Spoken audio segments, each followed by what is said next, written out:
చేపట్టడం అభినందించదగ్గ విషయం.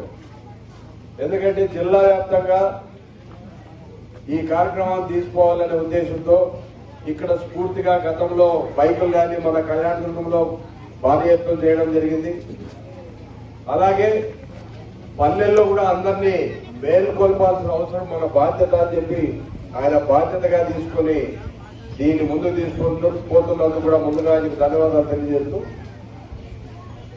ప్రభుత్వాలు చేయలేని కార్యక్రమాన్ని గతంలో ఎప్పుడో ఇబ్బందుల్లో ఉన్నప్పుడు ఎక్కడో విదేశాల్లో ఉన్న ఫెడరర్ గారు అనంతపురం జిల్లాను ఎన్నుకొని ఇక్కడికి వచ్చి అప్పటి ప్రభుత్వాలు కూడా చేయలేని కార్యక్రమాలు ఎన్నో మన జిల్లా వ్యాప్తంగా అంటే ఉమ్మడి జిల్లా వ్యాప్తంగా చేసిన ఘనత ఫెడరర్ గారిది.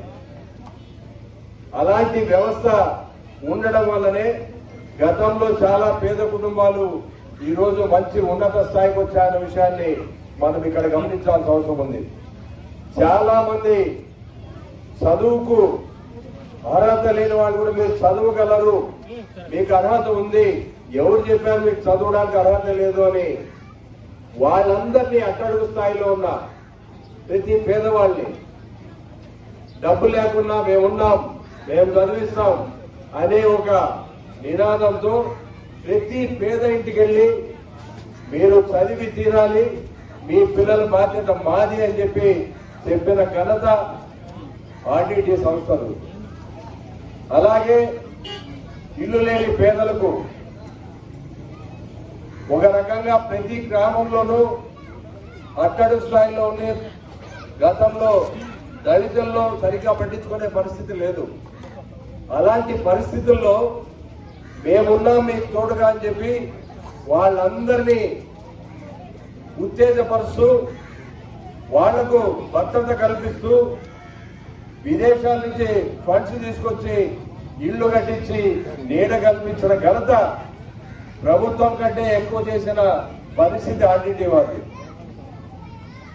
అలాగే ఉపాధి పనులు, గ్రామాల్లో పనులు లేకపోతే పనులు పెట్టడం, తాగునీటి సమస్య ఉంటే వాటిని తీసుకొని వాటిని ఏర్పాటు చేయడం, మీరే చదువుకునే పిల్లలకు మీరు ఎంత చదువుతారో చదవండి మేము చదివిస్తామనే ప్రోత్సాహం, ఇలా రకరకాలుగా అన్ని ఏరియాలో చేస్తూ మళ్ళా దాని తర్వాత బీసీ కులాలు కూడా దీంట్లో ఆర్డిటి వాళ్ళు చేయూతనిచ్చి ఈ వర్గాన్ని కూడా పైకి తేవాలనే తపనతో చాలా ఏళ్ల నుంచి మంచి మంచి కార్యక్రమాలు చేస్తున్న విషయాన్ని మనం ఇక్కడ గమనించాల్సిన అవసరం ఉంది.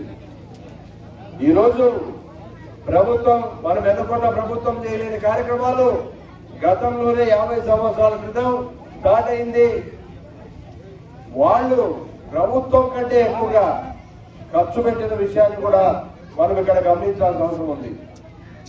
ఈరోజు కూటమి ప్రభుత్వం వాళ్ళు సపోర్ట్ చేస్తేనే పైన సెంట్రల్ గవర్నమెంట్ లో ప్రభుత్వం నిలబడుతుంది అనేది అందరికీ తెలుసు. అలాంటి పరిస్థితుల్లో చంద్రబాబు నాయుడు గారు ఎప్పుడైతే దీనికి ఫండ్స్ స్టాప్ అయినాయో ఇమ్మీడియట్ గా స్పందించాల్సిన బాధ్యత ఆయన పైన ఉంది. ఇది మేము ఒక పార్టీగా మీ పైన ఆరోపణ చేయడం లేదు.